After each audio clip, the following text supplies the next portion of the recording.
নয়নের ব্যাপার চলে আসে, সেবার ব্যাপার চলে আসে, এবং সবাইকে চলে আসতে হবে একটা প্ল্যাটফর্ম। এই মুহূর্তে যেভাবে বিড়ি শিল্পটাকে তুলে দেওয়ার একটা প্রয়াস করে যাচ্ছে। শ্রমিকদের মজুরি বৃদ্ধির জন্য সিপিএম কংগ্রেস আন্দোলনে নামে না, শুধু ব্যক্তিগত মুনাফার জন্য তারা কালকে মিটিংয়ে বসেছিল তৃণমূল সাংসদ, কংগ্রেসের সাংসদ। তৃণমূলের এমপি সে তো নিজেই বিড়ি শিল্পপতি, সেখানটাই কর্তব্য পালন করতে, জনপ্রতিনিধি হিসাবে কর্তব্য পালন করতে ঈশা খানকে তো আসতেই হবে। বিড়ি সিগারেটের উৎপাদনে ব্যবহৃত তামাক পাতার ওপর লাগু হচ্ছে 40% জিএসটি। বিড়ি মালিকদের আশঙ্কা, কেন্দ্রের নেক্সট জেনারেশন জিএসটি সংস্কারে বাড়বে বিড়ি শিল্পে উৎপাদন খরচ। এই সিদ্ধান্তের বিরোধিতায় বুধবার মুর্শিদাবাদের অরঙ্গাবাদে বিড়ি মার্চেন্টস অ্যাসোসিয়েশনের উদ্যোগে হয় সভা।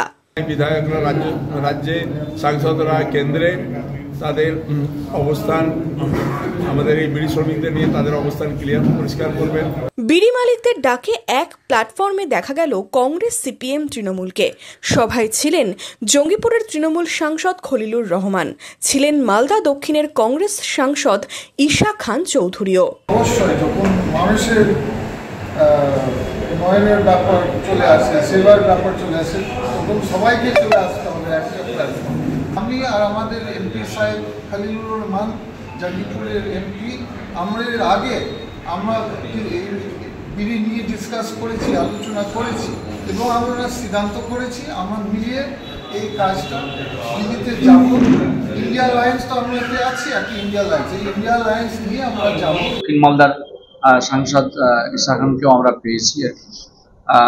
আমরা যে আলোচনা করলাম, প্রত্যেকে নিজ নিজ প্ল্যাটফর্ম থেকে আমরা তার এর প্রতিবাদ এবং প্রতিবেদন আমরা সরকারিভাবে আমরা তুলে ধরবো আর কি।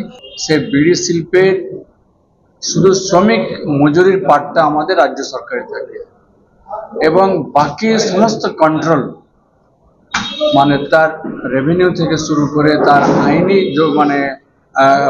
কার্যক্রম থেকে শুরু করে সবটা কিন্তু কেন্দ্রীয় সরকার এই মুহূর্তে যেভাবে বিড়ি শিল্পটাকে তুলে দেওয়ার একটা প্রয়াস করে যাচ্ছে। সভায় অংশ নেন সিপিএম এর শ্রমিক সংগঠন সিটুর প্রতিনিধিরাও। সকলেই একই সুরে কথা বলেছেন নতুন জিএসটি সংস্কারের বিরোধিতায়।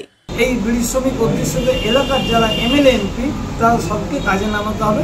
পাশাপাশি রাজ্য সরকার সে যেহেতু 50% ভাগ পাচ্ছে জিএসটি, তারও একটা দায়িত্ব বলতে যায়, তাদেরও প্রতিবাদ করা উচিত। কারণ 22 লক্ষ বিড়ি শ্রমিক যদি কর্মহীন হয়ে যায়, তাদের কর্মসংস্থানের কোনো জায়গা নেই। দেশ স্বাধীন হওয়ার পর থেকে আজ পর্যন্ত বিড়ি শিল্প ছাড়া আর বিকল্প কোনো শিল্প নেই, বিকল্প কোনো কাজের কোনো ব্যবস্থা নেই, এবং না থাকার ফলে হাজার হাজার বিড়ি শ্রমিক যারা পুরুষ মানুষ, তারা অর্থনৈতিক সংকটে তারা ভিন রাজ্যে তারা কাজে চলে যাচ্ছে।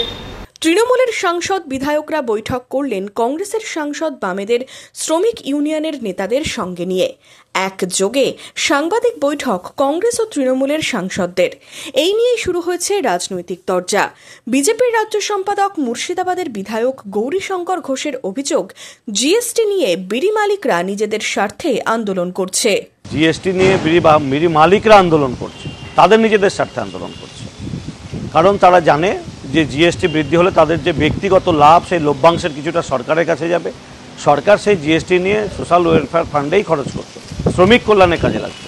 কিন্তু আজকে শ্রমিক কল্যাণের কথা কংগ্রেস, তৃণমূল যে ভাবে না, সেটা কালকে সবার মধ্যে দিয়ে প্রমাণিত হয়েছে। মমতা ব্যানার্জি থেকে শুরু করে অভিষেক ব্যানার্জি এবং এই খলিলুর রহমানরাও মিটিংয়ে দাঁড়িয়ে বলেছে শ্রমিকদের কথা ভাববো, বিড়ি শ্রমিকদের কথা ভাববো।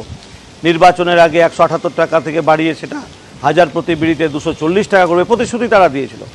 তার জন্য কিন্তু আমি কংগ্রেসকেও আলাদাভাবে আন্দোলন করতে দেখিনি, যে প্রতিশ্রুতি দিয়েছিল কেন হলো না। তৃণমূলকেও দেখিনি, বামপন্থীদেরকেও দেখিনি। যখন ভারত সরকার জিএসটি বৃদ্ধির কথা বলছে, তখন কংগ্রেস তৃণমূলের সাংসদদেরকে একজোটে আন্দোলনের জন্য মিটিং করতে দেখি। অর্থাৎ কংগ্রেস তৃণমূল যে ব্যক্তি স্বার্থের কথা ভাবে, সিপিএমও যে ব্যক্তি স্বার্থের কথা ভাবে, সেটা কালকের বৈঠকের মধ্যে দিয়ে প্রমাণিত হয়েছে। তারা শ্রমিক কল্যাণের কথা ভাবে না, শ্রমিকদের মজুরি বৃদ্ধির কথা ভাবে না। শ্রমিকদের মজুরি বৃদ্ধির জন্য সিপিএম কংগ্রেস আন্দোলনে নামে না, শুধু ব্যক্তিগত মুনাফার জন্য তারা কালকে মিটিংয়ে বসেছিল তৃণমূল সাংসদ, কংগ্রেসের সাংসদ। সুর চড়িয়েছে বিজেপি। মুর্শিদাবাদের বিড়ি শিল্প থেকে তৃণমূলের সাথে কংগ্রেস সাংসদের একযোগে বৈঠক নিয়ে পাল্টা কি ব্যাখ্যা প্রাক্তন সাংসদ অধীর চৌধুরীর? বিড়ি মালিক তারা আহ্বান করেছিল আমাদের পার্টির এমপিকে যে আমরা জিএসটি বিষয় নিয়ে আলোচনা করতে চাই, আপনি এসে আলোচনায় অংশগ্রহণ করুন। এটা খুব স্বাভাবিক ব্যাপার যে তার নির্বাচনী এলাকার মধ্যে সে তো যাবেই। আর যার কথা বলছেন তৃণমূলের এমপি, সে তো নিজেই বিড়ি শিল্পপতি। সেখানটাই কর্তব্য পালন করতে, জনপ্রতিনিধি হিসাবে কর্তব্য পালন করতে ঈশা খানকে তো আসতেই হবে। কারণ এই জিএসটি বৃদ্ধির কারণে এই মুর্শিদাবাদ জেলায় মনে করুন 7 লাখ এমনি রেজিস্টার্ড বিড়ি শ্রমিক আছে, তাদের উপরে ভয়ঙ্কর প্রভাব পড়বে। মুর্শিদাবাদের গরিব মানুষকে বাঁচানোর জন্য অন্য কোনো বিকল্প ব্যবস্থা নেই, না রাজ্য করেছে না কেন্দ্র করেছে। তাই বিড়ি শিল্পের সংকট হওয়া মানে গরিব মানুষের জীবনের সংকট, গরিব মানুষের রোজগারের সংকট। সেই জায়গায় দাঁড়িয়ে পার্লামেন্টে তো বিষয়টা উত্থাপন করা উচিত। অন্যদিকে বিড়ি শ্রমিকদের বর্তমান মজুরি হাজার বিড়ি পিছু 202 টাকা, যদিও সরকার ঘোষিত ন্যূনতম মজুরি 267 টাকা। দীর্ঘদিন বাড়েনি সরকার ঘোষিত ন্যূনতম মজুরিও।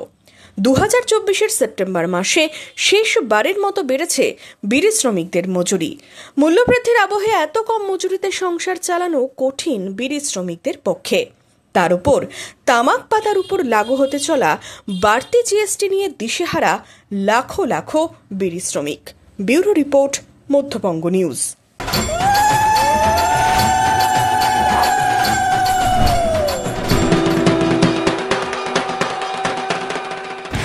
পাড়ায় পাড়ায় পুজোর লড়াই, পাওয়ার্ড বাই কেনাকাটার বস্ত্র বিপণী মনমোহিনী।